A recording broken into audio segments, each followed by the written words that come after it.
The rough sleeping strategy, announced by Community Secretary James Brokenshire, will focus on preventing people from becoming homeless in the first place by offering a range of support. Listening to that is Nick Buckley, who set up the charity Mancunian Way. It helps people off the streets and into accommodation. It's interesting, that line, isn't it, Nick, about focusing on preventing people from becoming homeless in the first place. Is that the nub of the problem in your mind? Absolutely. We should be looking at prevention all the time. For every person we take off the street in Manchester, they're being replaced almost immediately with someone else rough sleeping. So unless you pull all that back to the initial issues of why people are on the streets in the first place, we're never going to solve this issue. We're just putting a plaster over it. And you just heard John's story there. I mean, that must be one of many that you hear. Everyone's got a unique story. Everyone, I wouldn't like to generalise about why people end up on the streets.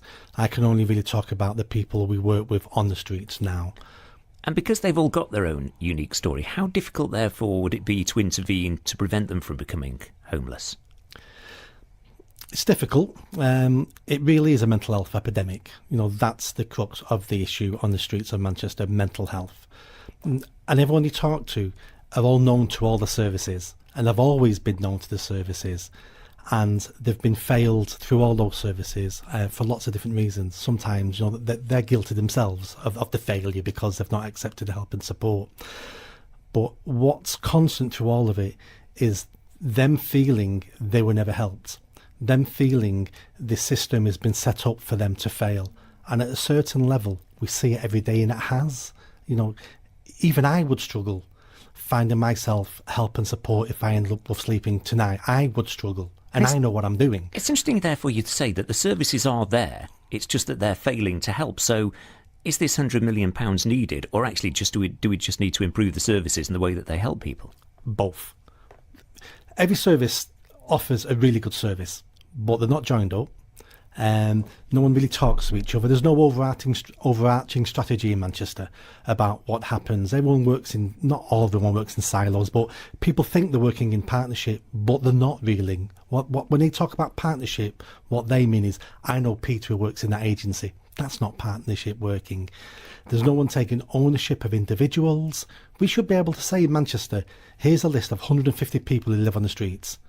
Every one of them should have an agency, a named individual at an agency who is working with them, who is responsible for that person. So if I want to do something with Jim, I can go on a database and say, well, Jim is now being looked after by such and such a person, and we need it all pulling together. Some extra money will help, but at the moment, there's so much more we could do with no more money. We need to get a big whip, and we need to sort the services out, and we need to get the council coordinating all this. So if you look at what they're actually suggesting, £3.2 million, this is for 47 areas, obviously Manchester is one of those, to employ specialist personal advisors to support care leavers. Is that the right way to spend the money? Care leavers do need extra help and support, but we're working with lots of people who have never been in care. So that's not going to stop them. It needs doing because people from care do end up on the streets, but it's going to do nothing now. And the money's a drop in the ocean when that's £3.5 million for the UK. It's absolutely nothing in the grand scheme of things. And it's interesting that you talk about white working class males. They are predominantly the sector that you're looking at, are they? You walk on the streets of Manchester and talk to any agency. Most of the people who sleep rough in Manchester are white working class males. And you need to ask yourself why. And it's because white working class males are perceived as privileged because they're white. And what happens in our country is the people who do best in our country are a very small percentage of white males.